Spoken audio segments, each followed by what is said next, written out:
अष्टावक्र महागीता में शब्दों का उपयुक्त चयन किया गया है। निरर्थक शब्द इसमें लागू नहीं किए, जो सारपूर्ण और जरूरी हैं, आवश्यक हैं, ऐसे शब्दों के द्वारा संकेत किए गए हैं। क्योंकि कभी कभी शब्द जाल भी हमें उलझा देता है।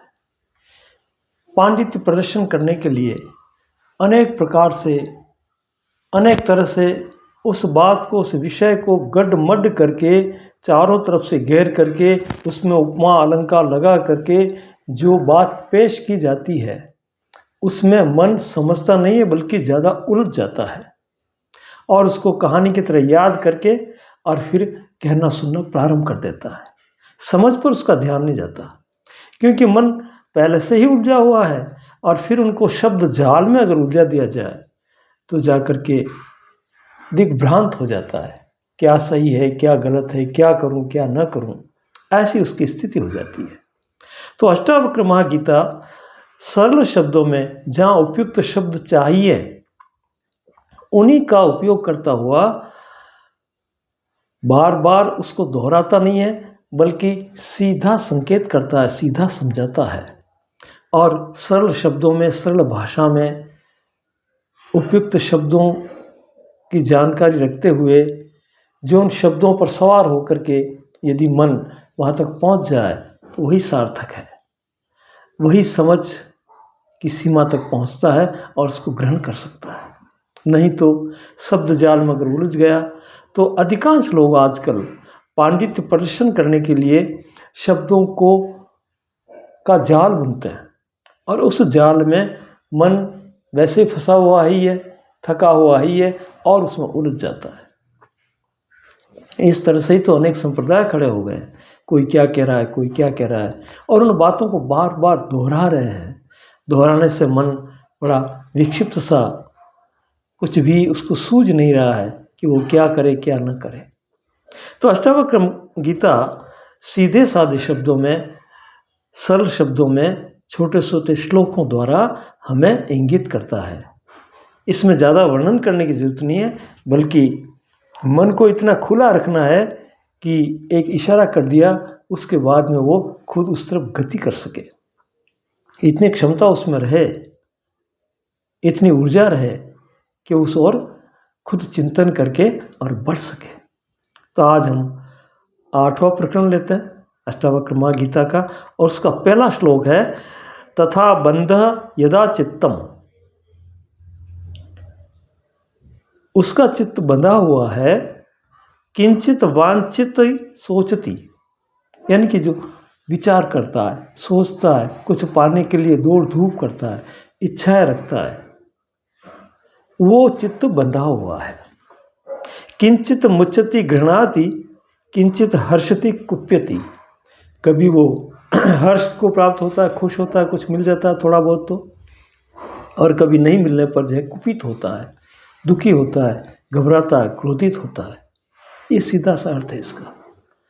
तो जब तक मन में चाहने की वासना है कि मैं ये प्राप्त कर लूँ, ये प्राप्त कर लूँ, ये प्राप्त कर लूँ, इसका कोई अंत भी नहीं है और वो लगातार इसमें चलता रहता है और चलते चलते थकता भी रहता है, कभी मिलता है, कभी नहीं मिलता है, हर्ष और शोक को प्राप्त होता हुआ पूरा जीवन व्यतीत कर देता है।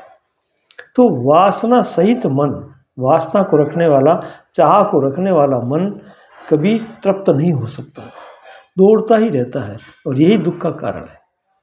इसीलिए कहा है कि तदा बंधः यदा चित्तम।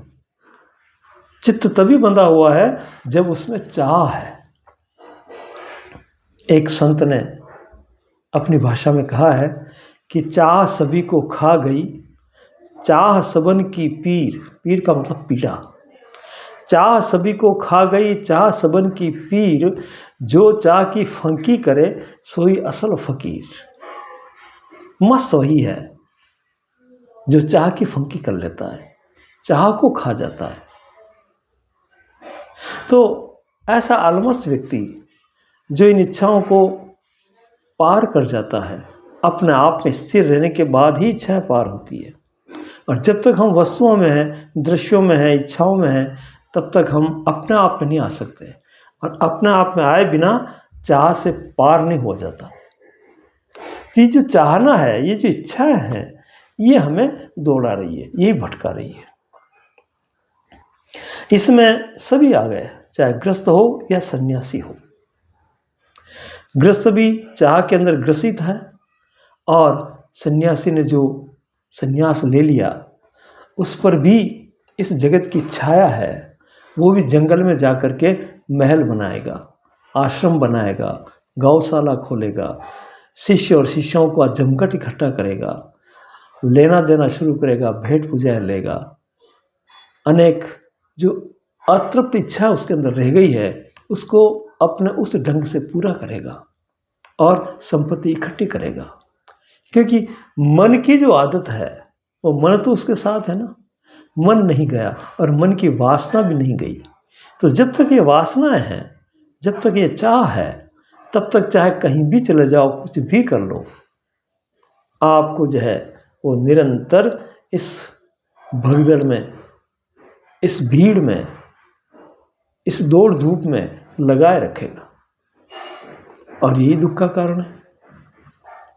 आगे कहते हैं वो कि तदा मुक्ति यदा चित्तम, पहले श्लोक का ही दूसरा जुड़ा हुआ ही है वो, यदा मुक्ति यदा चित्तम, तदा मुक्ति, तभी मुक्त हो जाता है जब चित्त न वाचंती न सोचती, न कुछ चाहता है न कुछ सोचता है,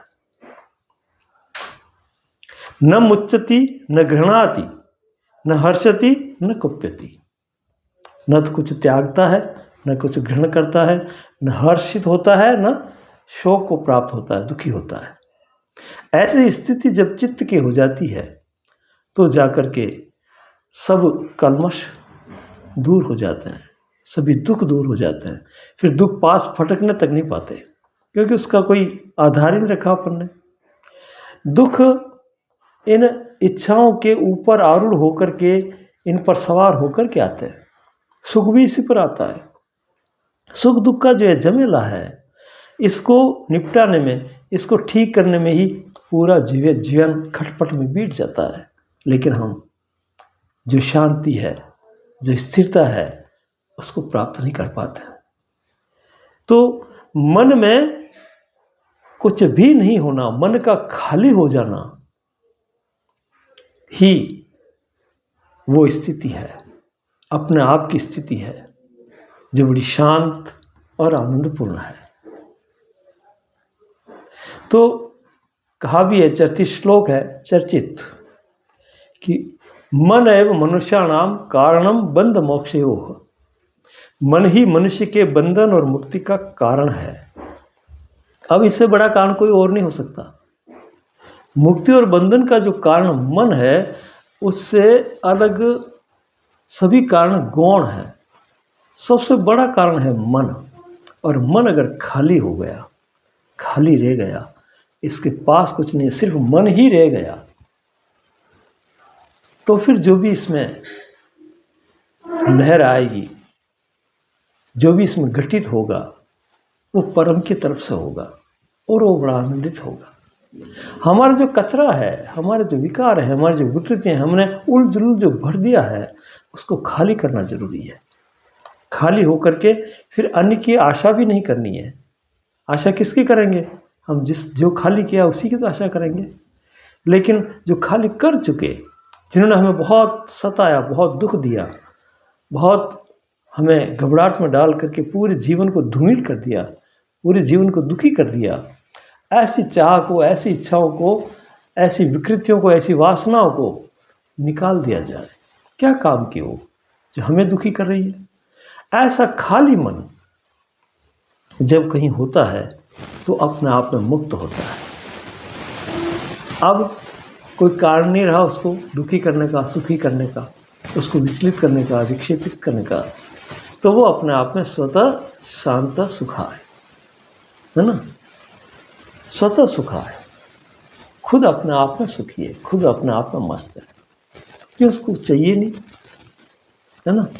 तो ये जो गहन बात है, मन को खाली रखना, मन ही रहे बस, मन के पास कुछ न रहे, न मन किसी के पास जाए, ऐसी स्थिति जब मन की होती है तो वो मुक्तावस्था है, यही मुक्ति है। क्योंकि सबसे छूट गया, वो जो भी उसने झंझट पाल रखे थे उन सबसे निवृत्त हो गया, निवृत्त हो गया। हम सेवानिवृत्त कहते हैं ना, सेवानिवृत्त एक शब्द है, यानी कि उसने ऑफिस में बहुत से काम किए, किसी संस्था में काम किए, पूरे जीवन का आधे से अधिक भाग उसमें लगा दिया। किसी व्यक्ति ने काम धाम करता रहा, कभी डांट सुनी, कभी प्रशंसा सुनी, कभी उसकी निंदा हुई, कभी दुख हुआ, कभी कोई समस्या आई तो उसमें घबराया, है ना। तो ऐसी पूरा जीवन का अधिकांश भाग उसमें उसने बिता दिया और फिर अब सेवानिवृत्त हुआ। वो एक समय आया 60-65 साल के बाद में उसको सेवानिवृत्त कर दिया गया, उस संस्था से निकाल दिया गया। निकाल देने का मतलब कि अब आप जो है अपने घर रहो और आनंद से रहो, अब यहाँ की कोई झंझट आप पर लागू नहीं होगी। तो सेवानिवृत्त होने के बाद में यदि वो घर चला आया और घर जाकर के भी अगर वो उसी संस्था के बारे में विचार करता है, संस्था के बारे में सोचता है, अब मैं इतने लंबे समय तक मैंने ये किया, अब मैं क्या करूँ नया, इस तरह के अगर उहापोह में पड़ा रहता है तो वो निवृत्त नहीं हुआ। यह निवृत्त का मतलब है कि बिल्कुल ही हटा दिया जाए, अब मुझे कोई ज़रूरत नहीं उसकी, अब मैं अपने आप में रहूँ, अपने आप में रहूँ और मस्त रहूँ। ये एक ऐसी स्थिति मन की हो जानी चाहिए। फिर आगे कहते हैं ये कि तथा बंधः यदा चित्तम सक्तम कासु अपि दृष्टिसु तथा मोक्षो यदा चित्तम आसक्तम सर्वदृष्टिसु।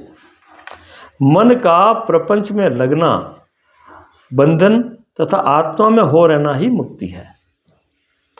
निरासक्त मन मुक्त है, जिसको किसी से कोई आसक्ति नहीं, किसी से कोई लेना देना नहीं, अपने आप में जो है वही मस्त है। तो ऐसा मन, यानी कि हमें समझने से पहले मन को मुक्त करना जरूरी है। मुक्त मन ही इस समझ को समझ सकता है, वरना तो वो अटकलें लगाएगा कि इसके जरिए मैं संसार की कोई चीज़ें और प्राप्त कर लूँ। अध्यात्म के जरिए, अध्यात्म की ऊर्जा से, अध्यात्म की शक्ति से ऐसे कोई ईश्वर की कृपा प्राप्त कर लूँ या ऐसे कोई सिद्धियाँ प्राप्त कर लूँ जिससे मेरा ये जगत का कार्य और अधिक सुगम और सरल हो जाए और अधिक संपन्न हो जाऊँ मैं और अन्य लोगों से विशेष हो जाऊँ। ऐसी जो है धारणा उस मन में होगी, इसलिए वो समझ नहीं पाएगा, बल्कि इनका भी उपयोग, अध्यात्म का उपयोग भी जगत में करने की कोशिश करेगा।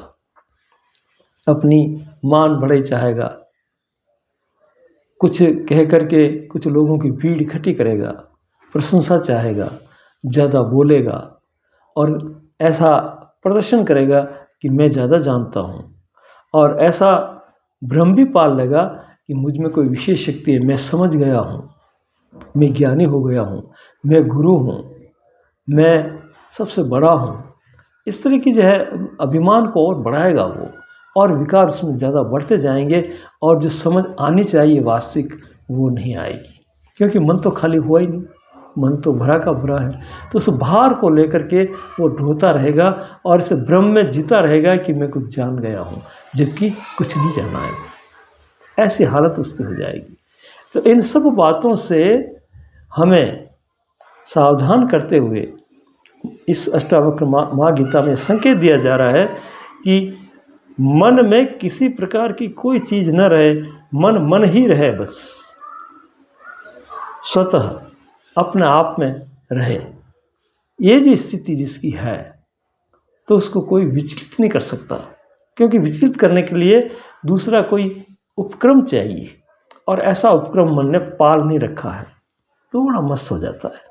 फिर और आगे कहते हैं ये कि यदा न अहम तदा मोक्षः यदा अहम बंधनम तदा मत्वा इति हेलया किंचिता माँ ग्रहण विमुच्य। माँ, जब तक अहंकार का अध्यास है, अहंकार की छाया इस मन पर है कि मैं हूँ, मैं ही करता हूँ, मैं ही भोगता हूँ, मैं ही सब कुछ हूँ, मैं जो करूँगा वही होगा, मेरे करने से ही होता है, ऐसा आभास, ऐसी धारणा जब तक मन में है तब तक जो है वो दबा हुआ रहेगा, तब तक उभर नहीं सकता। ये अहंकार ही समूल नाश की जड़ है। यही सी में से सब दुख और विपदाएं पैदा हो रही है। समस्याओं का मूल अहंकार है। तो अहंकार विसर्जन जब तक नहीं होगा, जब तक मन निर्मल नहीं होगा, अहंकार का मल उसमें होगा तो वो दबा रहेगा और उसमें दूषित होकर के और दुखी होता रहेगा। तो कहा है कि जब तक अहंकार है तब तक बंधन है, और जब अहंकार नहीं है, मैं कुछ नहीं हूँ, मैं हूँ ये अहंकार है, ये हूँ वो हूँ, इस तरह की उपाधियाँ जब लगाता है मन तो अहंकार की वजह से लगती है। और जब अहंकार है ही नहीं तो मैं भी नहीं है, फिर मैं अहंकार से ही बनता है। और ये अहंकार जब विसर्जित हो जाता है तो मैं भी नहीं रहता है। मैं का आधार अहंकार ही है। तो जब अहंकार चला गया और उसने जान लिया कि मैं कुछ नहीं हूँ, तो उसके अंदर भी कुछ नहीं है, बाहर भी कुछ नहीं है, वो स्वतंत्र हो गया, उस पिंजरे से निकल गया, उस कारागृह से मुक्त हो गया।